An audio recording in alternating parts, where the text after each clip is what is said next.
আজকের এই আধুনিক যুগে দাঁড়িয়ে আপনাকে একটা প্রশ্ন করি। আপনার ঘরের মেটালের তৈরি জলের কল বা স্টিলের ট্যাপটা না ভেঙে বা না লিকেজ হয়ে বা জং না ধরে কত বছর একটানা চলতে পারে? 5 বছর, 10 বছর, খুব বেশি হলে 15 বছর।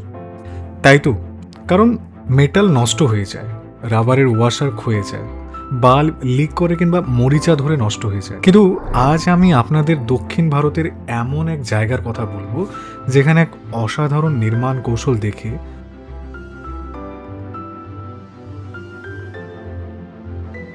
আজকের বড় বড় সিভিল ও হাইড্রোলিক ইঞ্জিনিয়াররাও অবাক হয়ে যান।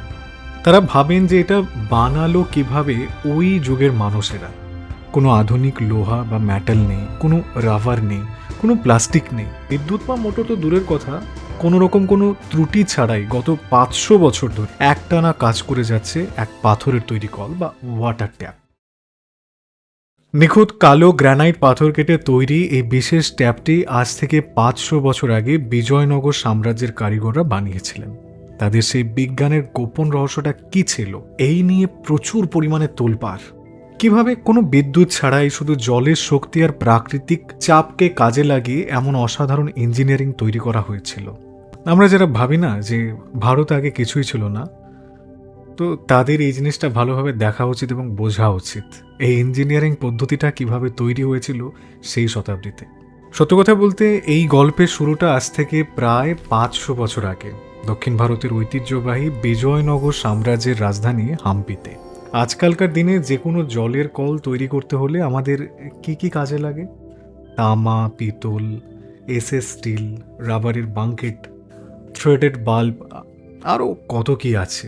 কিন্তু এই সব কিছু সত্ত্বেও কয়েক বছর পর পর তা থেকে জল লিকেজ হতে শুরু করে, না হলে মরিচা ধরে পুরো পাইপ নষ্ট হয়ে যায়। দেখা যায় একসময় জলের ট্যাপটি খারাপ হয়ে গেছে। কিন্তু এই হাম্পির এই বিশেষ স্ট্রাকচারটির দিকে যদি একবার ভালো করে তাকিয়ে দেখবেন আপনি, এটি সম্পূর্ণ এক খণ্ড কঠিন গ্রানাইট পাথর খোদাই করে তৈরি করা হয়েছে। এটি এমন এক পাথর যা পৃথিবীর অন্যতম কঠিন ম্যাটেরিয়াল হিসাবে পরিচিত। আজ থেকে 5,000 বছর আগে, যখন আধুনিক লেজার কাটিং ছিল না, কম্পিউটার নিউম্যারিক্যাল কন্ট্রোল মেশিন ছিল না, তখন কিভাবে নিখুঁত গাণিতিক মাপে পাথরের ভেতরের চেম্বার কেটে এমন একটি ট্র্যাপ ড্রিল করা সম্ভব হয়েছিল। আজকের বড় বড় মেকানিক্যাল ইঞ্জিনিয়াররাও এর রহস্য পুরোপুরি বুঝে উঠতে পারে না, কারণ গ্রানাইট পাথরের ভেতরে সামান্যতম খাঁজ বা প্যাচ কাটতে গেলে পাথর ফেটে যাওয়ার কথা। অথচ বিজয়নগরের কারিগররা পাথরের ভেতরেই বানিয়ে ফেলেছিলেন এক নিখুঁত ওয়াটার রেজিস্ট্যান্ট বাল্ব মেকানিজম, যাতে জল একদম বাইরে বেরোতে না পারে। এবার আসে এই ট্যাপটির সবচেয়ে বড় রহস্যে, এর মেকানিজমে, মানে এই ট্যাপটি কিভাবে কাজ করে। আমাদের বাড়িতে থাকা সাধারণ ট্যাপগুলোর ভেতরে চাকা ঘোরানোর জন্য রাবার প্যাক বা প্লাস্টিকের প্যাচ থাকে, কিন্তু হাম্পির এই গ্রানাইট ট্যাপে কোনো রাবার নেই, কোনো ধাতব স্প্রিং বা নাট বল্টু কিচ্ছু ব্যবহার করা হয়নি। এতে রয়েছে একটি নিখুঁত পাথরের তৈরি নোভ, মানে ঘোরানোর চাকা। যখন আপনি এই পাথরটি বা নোভটিকে অ্যান্টি ক্লকওয়াইজ, মানে ঘড়ির কাঁটার বিপরীত দিকে ঘোরাবেন, তখন ভেতরের পাথরের লকটি বন্ধ হয়ে যায়। ফলে জল আর বের হতে পারে না, এক ফোঁটা জলও লিকেজ হয় না। আর যখনই আপনি এটিকে ক্লকওয়াইজ অর্থাৎ ঘড়ির কাঁটার দিকে ঘোরাবেন, তখন ভেতরের গ্যাপটা খুলে যায়, সচ্ছল ধারায় জল প্রবাহিত হওয়া শুরু হয়। একটু ভালো করে ভেবে দেখুন, কোনো রাবার ওয়াশার ছাড়া শুধুমাত্র পাথরে পাথরে ঘর্ষণে কিভাবে এতটা এয়ার টাইট এবং ওয়াটার টাইট কিং সিল তৈরি করা হয়েছিল সেই শতাব্দীতে। আজকের আধুনিক মেকানিক্যাল সায়েন্স যেটাকে প্রিসিশন টলারেন্স ফিটিং, অর্থাৎ অত্যন্ত নিখুঁত মাপ অনুযায়ী একেবারে খাপে খাপ বসানোর প্রযুক্তি বলে থাকে, আজ থেকে 500 বছর আগে বিজয়নগরের ইঞ্জিনিয়াররা হাত দিয়ে পাথর কেটে সেই লেভেলের নিখুঁত ফিটিং তৈরি করে দেখিয়েছিলেন। এবার মনে নিশ্চয়ই প্রশ্ন আসে, ট্যাপ তো বুঝলাম, কিন্তু কোনো ইলেকট্রিক পাম্প বা মোটর ছাড়া 500 বছর আগে অত উঁচুতে জল পৌঁছাতো কিভাবে, আর এত প্রেসারের জল বের হতোই বা কিভাবে? এখানেই লুকিয়ে আছে বিজয়নগর সাম্রাজ্যের হাইড্রোলিক ইঞ্জিনিয়ারদের আসল কেরামতি।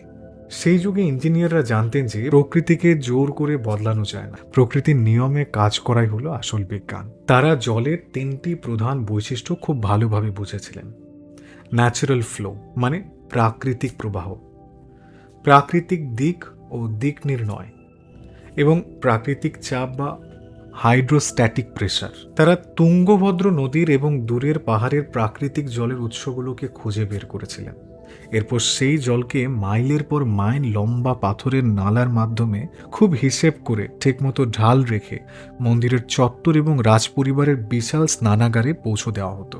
সেই সময়ের কারিগররা মধ্যাকর্ষণ শক্তিকে এমনভাবে ক্যালকুলেট করেছিলেন যাতে জল কোনো পাম্প ছাড়াই নিজস্ব গতিতে প্রবাহিত হয় এবং ট্যাঙ্কে জমা হওয়ার পর জলের উচ্চতার কারণে ট্যাপের মুখে এক অটোমেটিক প্রাকৃতিক চাপ তৈরি হয়। অর্থাৎ কোনো বিদ্যুৎ নেই, কোনো ধাতব পাইপ নেই, কোনো মেইনটেনেন্স খরচ নেই। সম্পূর্ণ প্রাকৃতিক শক্তিতে চলা বিদ্যুৎ ছাড়াই কাজ করা এক স্বয়ংক্রিয় জল সরবরাহ ব্যবস্থা। আজ আমরা যেটাকে খুব সাধারণ ঘটনা মনে করি না, বিশ্বের চোখে সেটি ছিল একটি অসাধারণ ইঞ্জিনিয়ারিং। তাই আন্তর্জাতিক সংস্থা ইউনেস্কো দক্ষিণ ভারতের হাম্পিকে সির্ফ একটা ঐতিহাসিক স্ক্যান হিসেবে ধরে না, বরং এই অসাধারণ ওয়াটার ম্যানেজমেন্ট এবং বিজয়নগর সাম্রাজ্যের এই অভাবনীয় হাইড্রোলিক ইঞ্জিনিয়ারিংয়ের কারণে এক ওয়ার্ল্ড হেরিটেজ সাইট হিসাবে ঘোষণা করেছে। ওয়ার্ল্ড হেরিটেজ মানে হচ্ছে বিশ্বের গুরুত্বপূর্ণ ঐতিহ্য হিসেবে স্বীকৃত একটি স্থান। আজকের একবিংশ শতাব্দীর সিভিল ও হাইড্রোলিক ইঞ্জিনিয়াররা যখন হাম্পিতে গবেষণার জন্য যান, তখন তারা রীতিমতো অবাক হয়ে যান। আজ আমরা কোটি কোটি টাকা খরচ করে স্মার্ট সিটি বানাই, কংক্রিটের মেগা পাইপলাইন বানাই, যা 10 থেকে 20 বছরের মধ্যে পলি জমে, লিকেজ হয়ে কিংবা পাইপ ফেটে পুরো বিকল হয়ে পড়ে। আর অন্যদিকে আজ থেকে 500 বছর আগের আমাদের ভারতীয় পূর্বপুরুষরা আধুনিক কোনো কিছু ছাড়াই সির্ফ পাথর ও গ্র্যাভিটি সায়েন্সকে কাজে লাগিয়ে এমন এক ড্রেনেজ ও ওয়াটার সাপ্লাই সিস্টেম বানিয়ে দিয়ে গেছেন যা 500 বছর ধরে কোনো মেরামত ছাড়াই নিজের কাজ করে চলছে। তাহলে এবার বলুন, আমাদের প্রাচীন বিজ্ঞানীরা কতখানি দূরদর্শী ছিলেন, তারা বিজ্ঞানের কতটা গভীর সত্য অনুধাবন করতে পেরেছিলেন। আজ আমরা প্রায়শই ভাবি যে আধুনিক বিজ্ঞান নাকি আমাদের আগের সব যুগের চেয়ে অনেক বেশি উন্নত, কিন্তু হাম্পির এই এক টুকরো গ্রানাইট পাথরের তৈরি ওয়াটার ট্যাপ আমাদের বারবার মনে করিয়ে দেয় আজ থেকে 500 বছর আগে ভারত তার প্রযুক্তি ও বিজ্ঞানে পৃথিবীর যে কোনো সভ্যতার চেয়ে কতটা এগিয়ে ছিল। সত্যি বলতে আমাদের ইতিহাস বইয়ে যদি এই 1000 বছরের ইঞ্জিনিয়ারিং, স্থাপত্য আর বিজ্ঞানের কথা পড়ানো হতো না, তাহলে আজ ভারতের তরুণরা নিজেদের ঐতিহ্য নিয়ে বিশ্ব দরবারে আরো গর্বের সঙ্গে মাথা উঁচু করে কিছু কথা বলতে পারত। হাম্পির এই অবিশ্বাস্য পাথর কাটার প্রযুক্তি এবং 500 বছরের প্রাচীন হাইড্রোলিক সায়েন্স সম্পর্কে জানার পর আপনার ঠিক কেমন অনুভূতি হলো, কমেন্টে আপনার মূল্যবান মতামত নিশ্চয়ই লিখে জানাবেন।